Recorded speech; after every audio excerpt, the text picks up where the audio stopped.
श्री शिवाय नमस्तुभ्यम। हर हर महादेव। पूज्य गुरुजी की कथा से श्रवण करके आज मैं आपको बताऊंगी कि शंकर भगवान को शिवरात्रि पर 12 बेर चढ़ाए जाते हैं, उनका क्या महत्व है एवं कब चढ़ाना चाहिए, कब कब चढ़ती है बेर, और पेट से संबंधित कोई समस्या है तो बेर का जुड़ा हुआ विधान बताऊंगी। तो हमेशा की तरह वीडियो को अंत तक ज़रूर सुनिएगा, देखिएगा, और चैनल पर पहली बार हैं तो सब्सक्राइब अवश्य करिएगा। तो महाशिवरात्रि पर 12 बेर चढ़ाए जाते हैं। उसका कारण है कि एक वर्ष में 12 महीने पड़ते हैं और 12 महीने की ही 12 शिवरात्रि तिथि पड़ती है। इसीलिए 12 महीने की शिवरात्रि तिथि का हम महाशिवरात्रि पर 12 बेर चढ़ाते हैं। तो हमें जो वर्ष में 12 महीने की शिवरात्रि का फल प्राप्त हो जाता है मात्र महाशिवरात्रि पर 12 बेर चढ़ाने से। प्रत्येक शिवरात्रि की एक बेर होती है। बेर का वृक्ष माता दक्षायनी, दक्ष प्रजापति की पुत्री माता सती के अहंकार से उत्पन्न हुआ है। इसीलिए हम अपने अहंकार के लिए बेर चढ़ाते हैं। यदि मनुष्य को, हमें, आपको किसी भी प्रकार का अहंकार हो जाता है तो शिव जी को बेर चढ़ा देने से फिर उस अहंकार की हमारे जो उत्पन्न होता है उसका दोष मिट जाता है और हमें भगवान क्षमा कर देते हैं। शंकर भगवान को बेर अहंकार तोड़ने के लिए चढ़ाया जाता है। मनुष्य अहंकार को कम करने के लिए कभी भी जब रविवार के दिन की प्रदोष पड़े तो शिवलिंग के ऊपर बेर अवश्य चढ़ाना चाहिए, चाहे सूखे ही बेर आपके पास रखे हों। बहुत से लोग वर्ष में एक बार बेर सुखा करके इकट्ठा कर लेते हैं। तो आप प्रयास किया करें कि जब रविवार के दिन की प्रदोष पड़े तो सूखे या गीले बेर अवश्य चढ़ाएं। अब मैं आपको बताऊंगी कि महाशिवरात्रि पर जो हम 12 बेर चढ़ाते हैं उसका क्या महत्व है, किस कारण से चढ़ाते हैं और क्या फल प्राप्त होता है। तो महाशिवरात्रि पर जब हम पहला बेर चढ़ाते हैं तो वो हमारे वंश में वृद्धि करता है। दूसरे नंबर का बेर चढ़ाते हैं तो वो संपदा प्रदान करता है।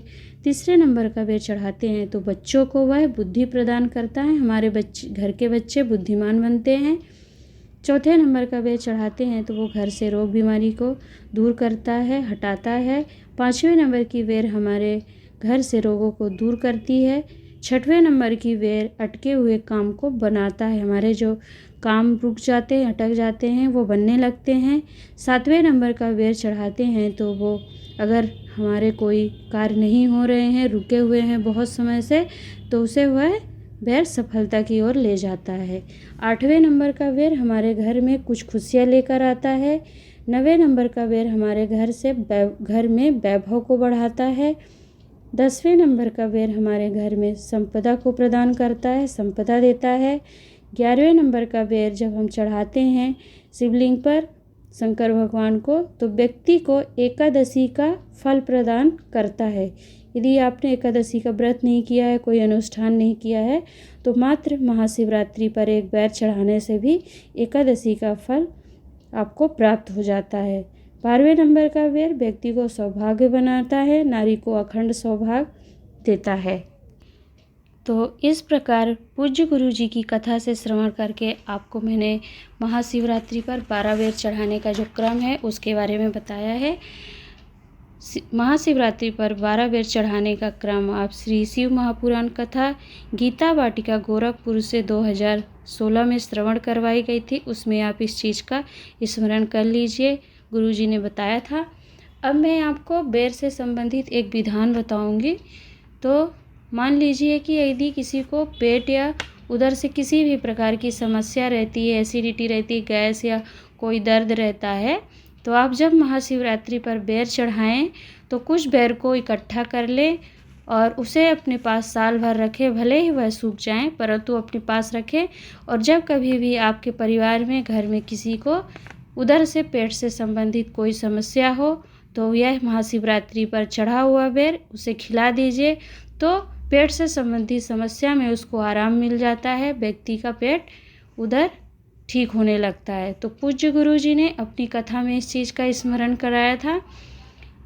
एकादशी के दिन जब भगवान देवउठनी एकादशी के दिन जब भगवान विष्णु शयन करके उठते हैं तो उन्होंने कहा था कि प्रभु, भगवान शंकर से कहा था कि प्रभु मुझे आपके दर्शन हो। तब भगवान शंकर ने कहा था कि पृथ्वी पर मैं बैर के रूप में रहूँगा, गणेश और श्री रिद्धि सिद्धि भाजी के रूप में रहेंगे और लक्ष्मी माता आंवले के रूप में रहेगी। इसीलिए एकादशी, देवउठनी जो एकादशी कार्तिक महीने में पड़ती है, उस दिन बैर, भाजी और आंवला समर्पित किया जाता है भगवान विष्णु को। तो जो बैर होती है यहाँ पर, वह शंकर भगवान के भाव से समर्पित करी जाती है। तो बैर हमें देवउठनी एकादशी के दिन समर्पित किया जाता है और महाशिवरात्रि पर। तो ऐसे 2 तिथियाँ ऐसी हैं जब हम बैर को समर्पित करते हैं। और अहंकार को समाप्त करने के लिए प्रदोष, जब रविवार के दिन की प्रदोष पड़ती है तो उस दिन बैर समर्पित करने का विधान है। तो आशा करती हूँ कि पूज्य गुरु जी के द्वारा बताई गई बैर से संबंधित जानकारी मैंने आपके साथ शेयर की है, आपको पसंद आया होगा। वीडियो को अंत तक ज़रूर सुनिएगा और चैनल पर पहली बार हैं तो सब्सक्राइब अवश्य करिएगा। श्री शिवाय नमस्तुभ्यम। हर हर महादेव।